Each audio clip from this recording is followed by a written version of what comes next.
Okay, there we go. All right, well, I am so excited for this Zoom tonight, you guys. I'm almost positive everyone on here knows me by now. My name is Brittany Hayes. I'm one of your leaders.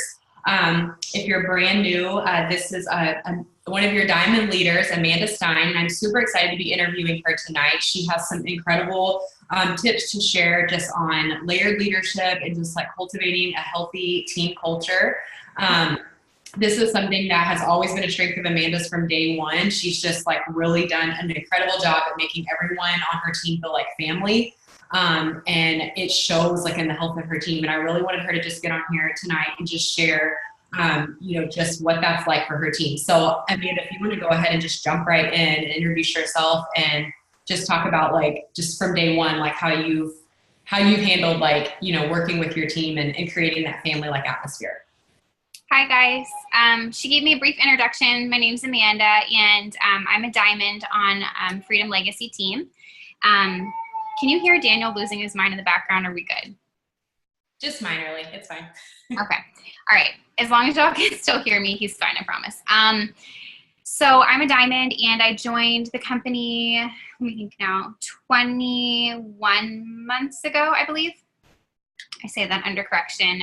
But yeah, so I think basically one of the first things that probably helped me in layered leadership is honestly just really soaking in everything that Brittany and Claire and Alyssa said and writing it down. I'm really green, so I've got my notes that I'm gonna go over tonight.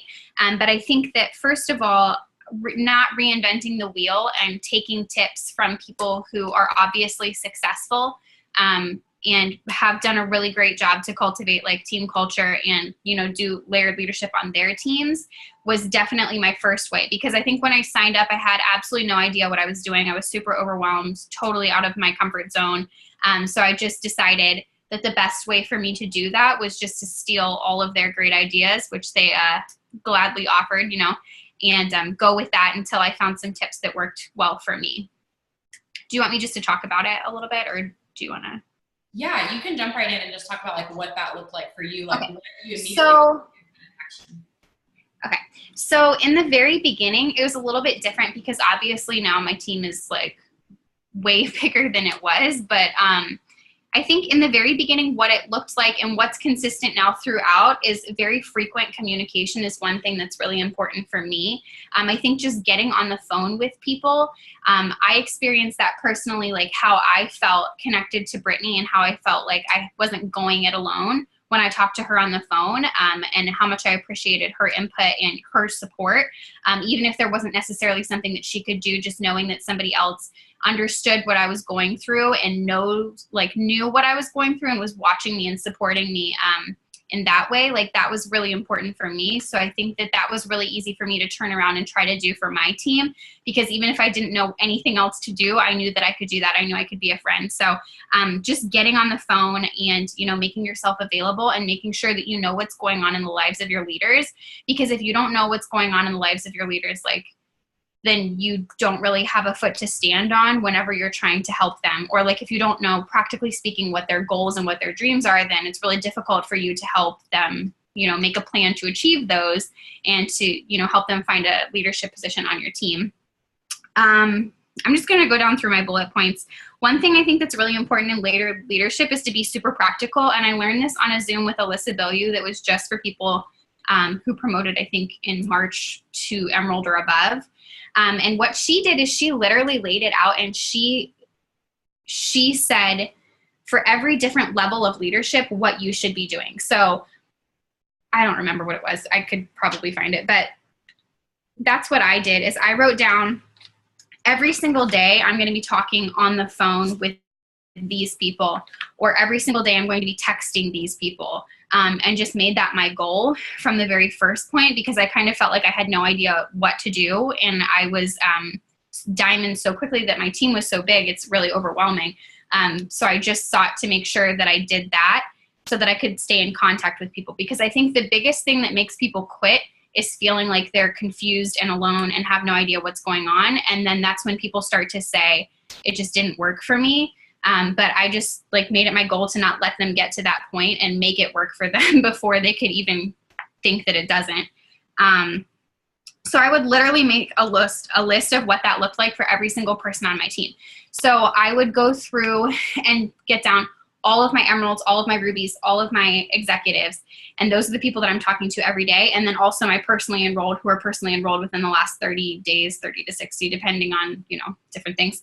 And make sure that I had that communication with them on a daily basis. And I would write it in my planner. I don't really do that anymore because it's become second nature. And I actually probably bug them a lot more frequently than I planned on. But I do that. And one thing that I will say about that too is for the longest time, it was just checking off a box. But now it's like, if I haven't spoken to somebody in a couple days, I can't handle it. I'm like, wait a minute, I need to know what's going on with them. I need to know if this happened or if that happened. So it's just one of those things that, like, the more you do it, the more productive it will become. I remember the first couple times that I made those calls, and after talking to Alyssa on one of the Zooms, she just said, just get on the phone with your leaders and be on the phone with them. And I remember thinking, I have no idea what I'm going to say to them. But all right, I'll do that because she said to, so let me go ahead and call these people. But the longer that you do that for, I feel like the more productive that you are, because you start to know their challenges in their business more and like more deeply. And then you also start to know like their strengths and their goals, and you can put those three together and get really practical about helping them overcome those challenges to meet their goals, for the business. And one thing that I will say too is, like, I always hear a lot of people say, like, on Zooms that it's bad to say no one on your team is working. I can honestly say that I don't know if I've ever really had that problem. I feel like I'm frozen. Okay, no, I'm good. I thought I was frozen. But I think that part of that is me being like super blessed with who's on my team. But I think part of it is something that Canny said one time, and I don't even know if it was in a recorded Zoom, but it was like way back when I first started. And she said something similar like recently too about the 80%, that we kind of missed the mark with. And I think that she had basically said something like, if you sign a distributor and you go into it thinking that they're the next ambassador on your team, you're going to treat them differently than you would, maybe by judging a book by the cover. So I think that that's something that's been really helpful for me recently, especially in like developing leaders on my team specifically, is speaking to them in a way where they expect that they're going to be the next leader on my team, like literally saying that to them and actually believing it myself and like speaking it into existence, because that might not always be the case, but that will literally never be the case if you don't do it that way, or almost never. So that's one thing that I think is important for me personally, is like to empower and like promote that leadership so that they don't just leave their goals small. Like I remember whenever I signed up, my goals were really small, and Brittany mobilized like much greater goals within me that I was too scared to have personally. But I realized like by talking to her that it was okay to have the scary goals, and I had someone there who was going to help me and who had done it before, who was going to help me actualize those goals. And then the other thing that I will say is, all of those things aside, do what works for your team. So different people have different schedules, different family lives. So it's good to be flexible as well. Like you can try all of these things, but in the end, it might not work for your team. So you just kind of need to go from square one and see where that gets you. And the biggest thing that I thought about when Brittany actually asked me about this is, like, if I can think of one single thing that's helpful for me to have layered leadership, I think it's just open, frank communication. I am extremely, extremely red, but I try to behave myself for the most part. But I don't really mind. I don't really mind to make somebody upset if it's something that I think is going to be helpful to them, and if it's said in love and with grace. So I think it's important to be comfortable, or to make yourself get out of your little comfort bubble, to have difficult conversations when someone else's success in the business is on the line. Even if it's challenging for you as an individual or as their leader to have difficult conversations with people and it might be uncomfortable, I would rather someone be uncomfortable with me, or maybe be a little bit frustrated, and then promote and, like months down the road be ambassador eventually, instead of months down the road having quit and saying, Amanda didn't help me. So I think that like that comes into play when you're developing leaders in specific, because if you can tell that certain things are being cultivated in different pockets of your team, it's important to address that, because those leaders affect not only their own business, but everyone underneath them. So the biggest thing for me, I think, is just having open communication and always making sure that whatever advice I'm giving is aligning with like what our top leaders in the team, like what, you know, Claire and Brittany and Katie, what they're saying, because clearly they know what they're talking about. And I just feel like that's a really good place to start, and having those difficult conversations, and it's not necessarily difficult conversations, but just making sure that, that things don't go unaddressed, if that makes any sense. Does that make sense? I'm not sure if that made any sense. Yeah, that does, and I love that, because at the Global Leadership Summit, there was actually a whole segment on that where he was saying like leaders have to be okay having those uncomfortable conversations, because like as a leader, like that's your job, is to like help fix things, help make things better, and like to create what's missing. And if you're dancing around issues, yeah, you can't really help someone. So I love that you touched on that. Yeah, I really do think that that's important, because at the end of the day, you're wasting everyone's time if you're dancing around the issues and possibly confusing the heck out of people, because you may think you know what, or they know what you're trying to say, but you're trying to like be so careful with it. And honestly, I think the biggest thing is just like, if you have their best interest in mind, and if you honestly love this person, then you don't need to really worry about like momentarily upsetting them if what you're doing is truly for their best interest. So as long as that's probably step one, is have their best interest actually in mind. And that goes for everything, like down to even like the chats that we have and what we allow to be, you know, on our page or even in our chats as a team. Because I can say one thing about my team that I'm extremely thankful for is there's so many leaders on my team that have stepped up in my team chat and help answer questions. And I think the reason for that is because a couple months ago, I remember, or several months ago, Claire said something about we need to be celebrating and praising the victories more, or like celebrating more of what's good on our teams.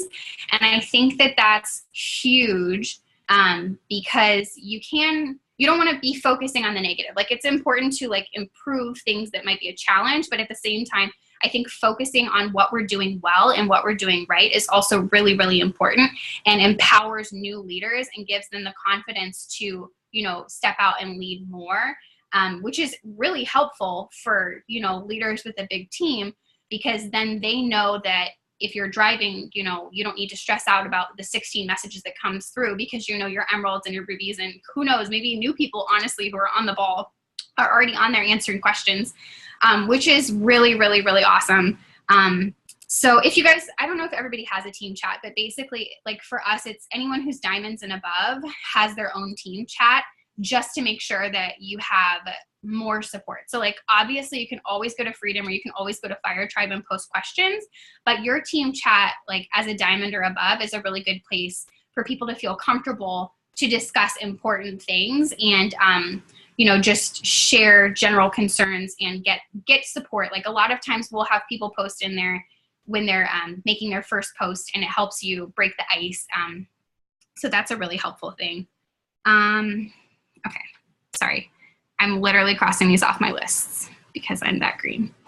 Oh, okay. The other thing that I wanted to say too was about being positive from the get-go is I had somebody signed up one time underneath another distributor, and I didn't sign this person, and I asked her because she was trying to decide where she was going to put her on her chart. Now, this is an important question, really, so I'm not diminishing like the importance of this, but don't judge a book by its cover. And instead of like trying to ahead of time expect that you know what someone's potential is, I would just say like squeeze every single drop of potential out of them and then see where you're left or where that leaves you and go from there, rather than, you know, having a premonition or like making some kind of assumption that you know, can possibly limit someone's potential in the company just because of your slight negativity. Sorry, I feel like helter skelter because I usually organize these by a bullet point, and I just have a whole bunch of them. One thing that I think helps really a lot with layered leadership too is because as your team grows, it doesn't necessarily grow evenly. But one of my favorite things to do is to look back through my chart and see who's not working, or perhaps maybe who never began working, because that seems to happen strangely a lot, and hit the reset button with that. So in my head, like, even though it might have been frustrating that someone didn't reply, or, you know, because a lot of people just won't reply in the beginning, or they become overwhelmed, or, you know, too quickly stressed out by it, but hit the reset button in my head, literally pretend that I've never sent them a single thing, and then just start all over again, and use their why, and just like call them and bug them and just say, listen, this is why you signed up. I know that it's important to you. I know that this is still a challenge for you because I already talked to them and I know this thing about their life. Because if I didn't know this, then I couldn't have this conversation. And then just say, why don't we get you started? And like really just acknowledge like whatever it is that's going on in their life, and hit the reset button and start from square one. And let them know that it's okay to be overwhelmed, and it's okay to feel like that, because they have all of this support on their team. They've got you, they've got their executive, they've got the Ruby. And for that purpose too, like that's why the team chat is so awesome, because everyone in there, from like my diamond and down, everybody in there is there to be supportive of them. And some even sideline sisters. Like that's the great thing about this team too, is like it doesn't matter if you're underneath someone, like our sidelines are so supportive. So that's really helpful too.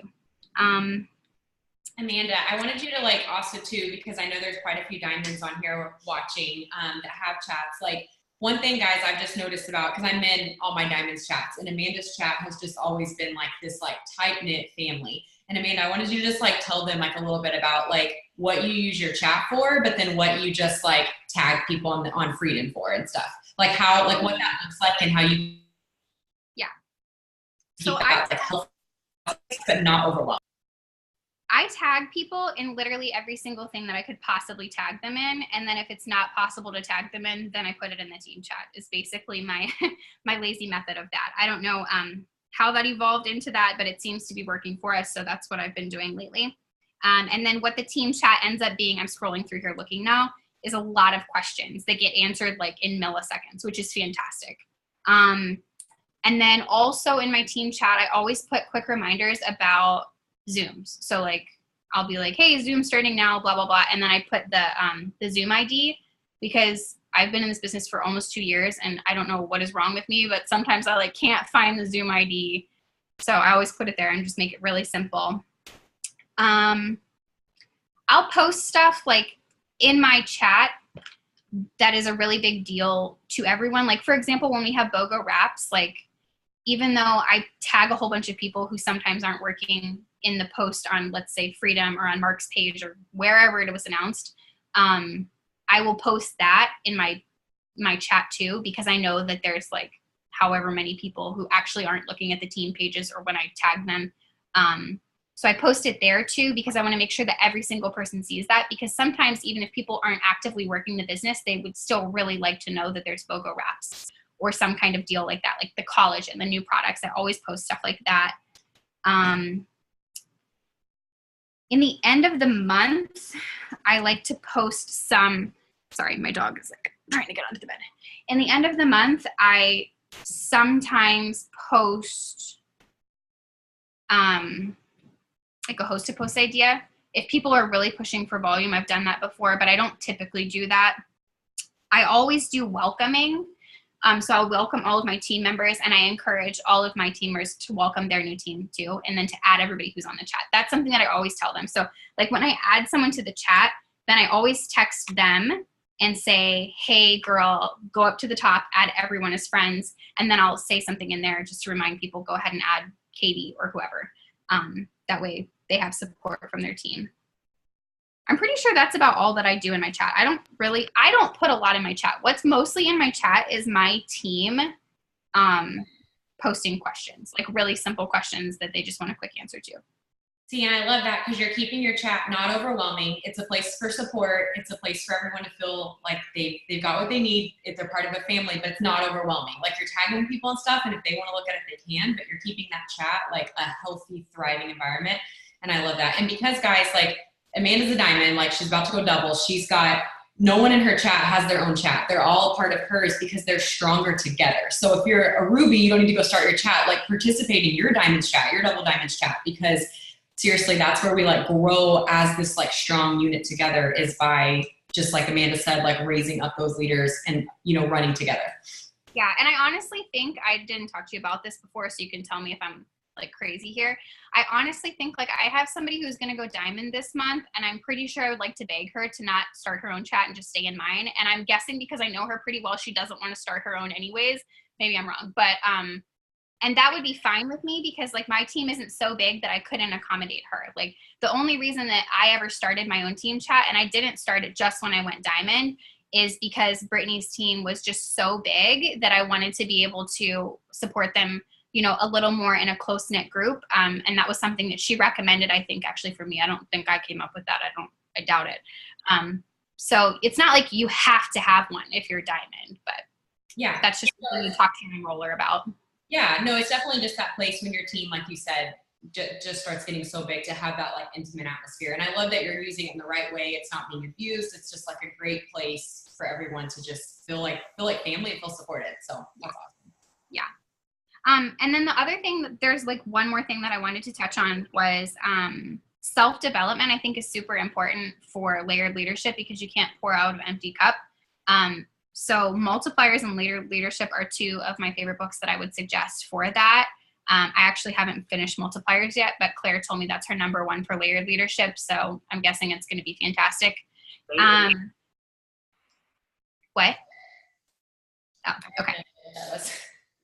And then the last thing that I wanted to say was, I think one of my best tips for promoting layered leadership on your team is to help your leaders realize that they actually have leadership potential even when they don't realize it yet.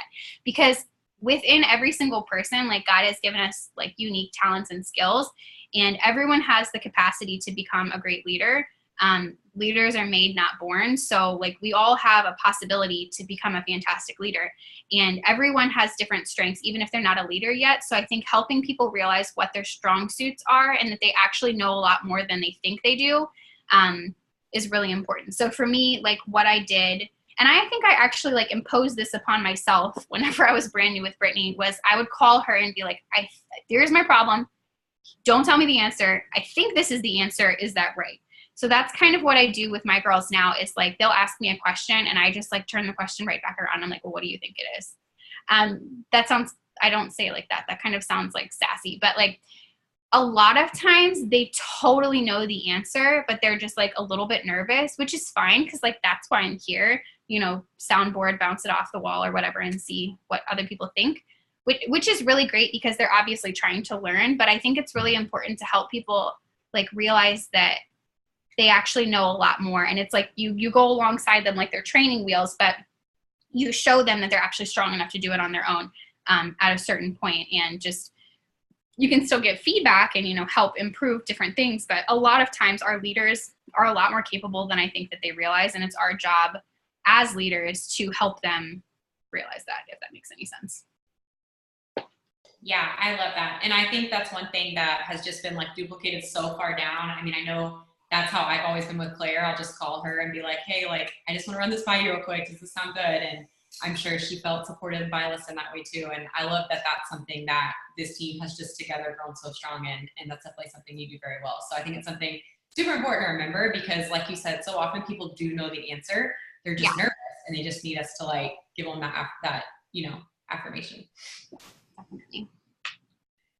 Awesome. Okay. Well, are there any final tips that you would give to someone that's just, you know, really, maybe they've gotten stuck in like management mode and they really are like hearing this, they're feeling convicted. They're like, okay, I need to really focus on like rising up those leaders under me, like empowering those leaders. Like, what would be your advice to them? Somebody that's gotten in management mode? Yeah. That's just like, maybe hasn't really been focusing on like empowering their leaders and like helping their leaders step into that role. So the one thing that I touched on earlier was what Alyssa Bilyeu had noted about what my responsibility is as a diamond or above to communicate, like how frequently I should be checking in with the emeralds, the rubies, the whatever. But the other side of that coin that I didn't mention, which I think is really important for not falling into management mode, is making sure that you clearly communicate like their responsibilities as a leader and leaving them those responsibilities. So like, for example, I make sure that my people know, like I'll specifically tell them, like if I'm having a conversation with one of my rubies, they know that they're supposed to check in with their executives and that they should be in pretty much daily communication with them.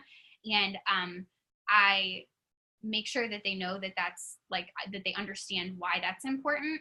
And that is constant, like, communication that we talk about. So like if I'm talking to Chrissy on the phone, I'm just going to say her because she doesn't care. It just comes to second nature now, but I'll just ask her like, hey, when's the last time you talked to this person? And then she'll say the status of whatever that relationship currently is.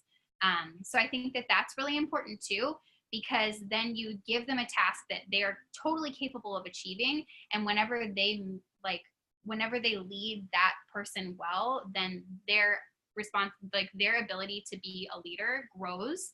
And also that takes pressure off you as a manager, because you don't want to be managing them.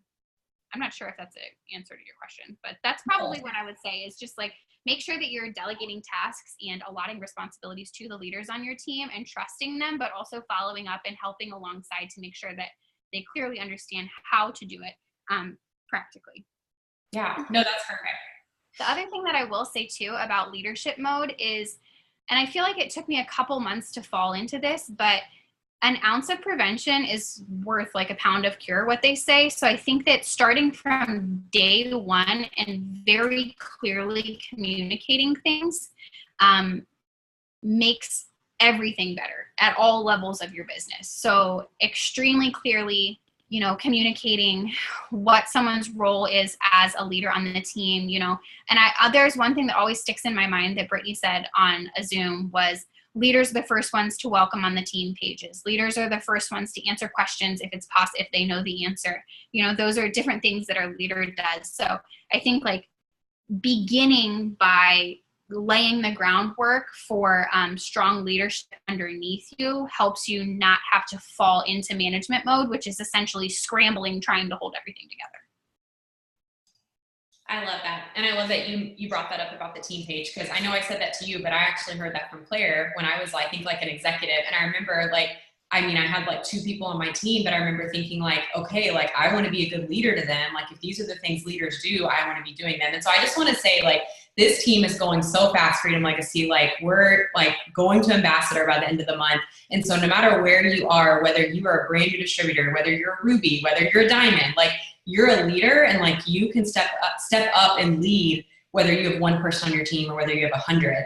And so I hope these tips from Amanda tonight like help you feel more equipped to do that, because no matter where you're at in the business, like you can step up and lead and be an inspiration to those around you and to those underneath you as well.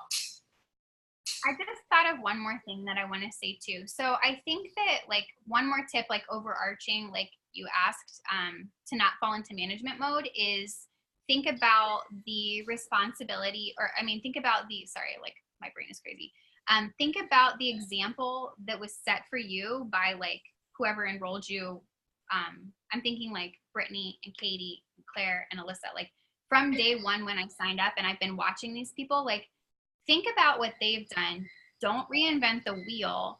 And like, if you're doing what they're doing, you're going to be successful, and you're probably not going to fall into management mode because like they don't do it that way. So if you're just doing so somebody had brought up something about copying the right cat that Cammie said. So now that's in my head, but if you're copying the right cat, then that's okay. So like if you're following these people that are successful and have, successfully built a business that's built on leadership and not on just like managing people, then that's a really easy way to start when you feel like you don't know what you're doing. So if ever you're confused, or if ever you're wondering if you're doing the right thing, just think like, is this what Claire would be doing? And then maybe go from there. I love that. And it's so true. This business is so simple. Like we don't have to reinvent the wheel. That's the beauty of it. We can just take, the things that have been laid before us and just follow in their footsteps. So I love that so much. Well, thank you so much, Amanda. And thank you everybody that hopped on. I'll get this recording uploaded ASAP, and I hope everybody has an amazing night. Bye.